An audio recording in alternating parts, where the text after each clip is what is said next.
You're welcome to Flip TV News. I'm Gladys Alozie. There is anxiety at the Nigerian police force as the Inspector General of Police Mohammed Adamu, who is expected to bow out in grand style on Monday, February 1st, after a meritorious service. He has spent his 35 years in the office breaking through ranks to become the boss of the police force. He was enlisted on February 2nd, 1986. Adamu, who is the 20th IGP the country has produced, was appointed as the police boss by President Muhammadu Buhari, replacing Ibrahim Botun Idris of Niger State on January 15, 2019.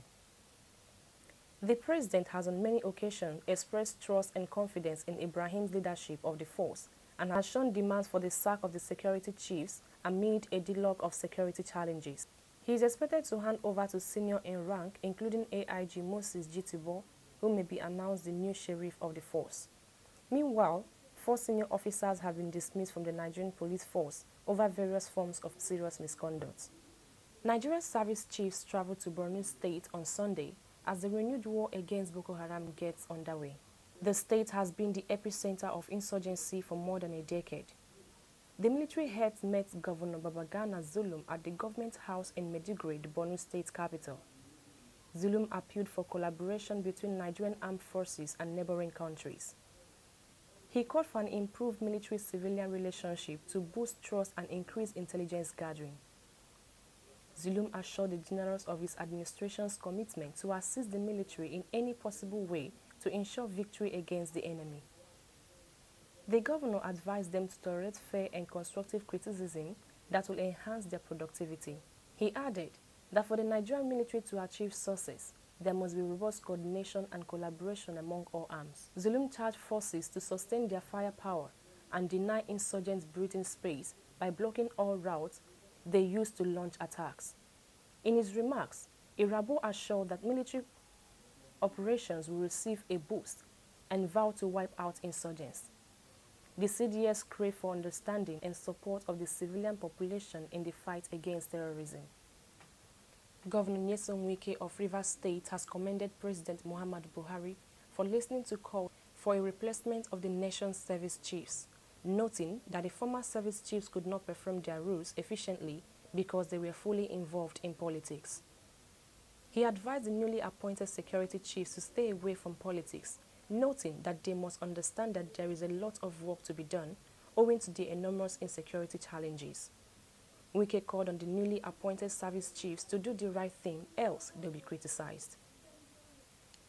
As the new service chiefs assume control over the control of the security design of the country, a former lawmaker of the Nigerian House of Representatives, Honorable Bimbo Daramola, has encouraged the new service chiefs to effectively fight and win the battle against insurgency.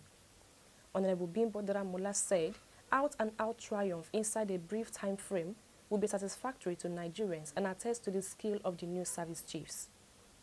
Daramola said there have been bits of gossip about low assurance in the camp of the officers, which prompted resistance on more than one occasion. This, he said, was bad for the picture of the military.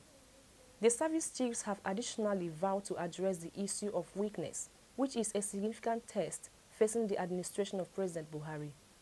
Daramola likewise encouraged the presidency to get an endorsement from the National Assembly for the affirmation of the service chiefs. Said he will contest for the governorship post in the state in 2022.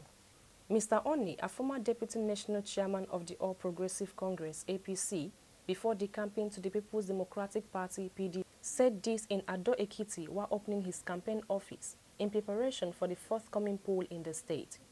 He promised to work with former Governor Ayodele Fayose, Senator Biodun Olujimi, and others to reposition the party to make it formidable ahead of the poll to achieve the task of winning the election.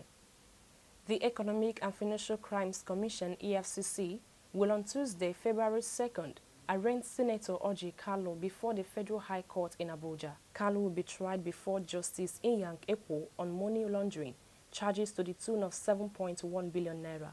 A Federal High Court in Lagos had on 2019 convicted Kalu, his company, Slok Nigeria Limited, and a former director of finance in Abia State, Jones Udogo, of laundering 7.1 billion naira from the state treasury.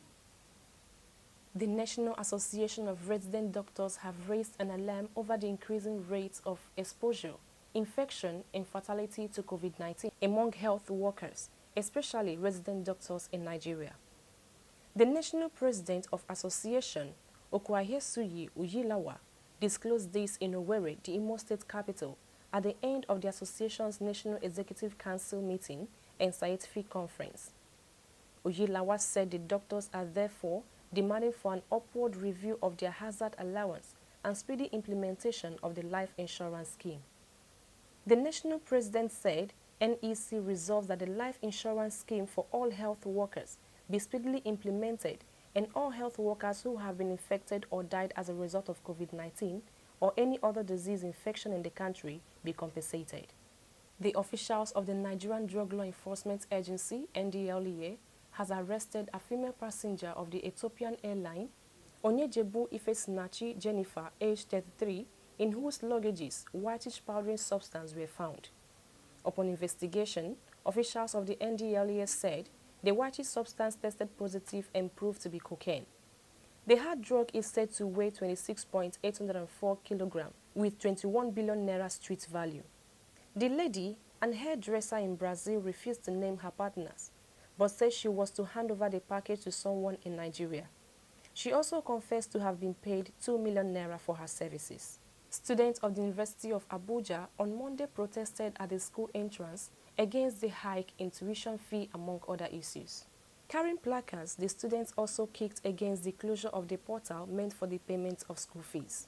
Most of the protesters wore face masks but did not social distance. Some of the demands seen in flyers shared on social media, along with pictures from the protest, include reopening and extension of school fees portal till the end of the section, no late registration fee including add and drop, review and reduction of school fees ahead of the next section, and postponement of first semester examination to 8th of March 2021.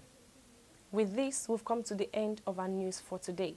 Until I meet you next time, I remain Gladys Alozie. Thanks for watching.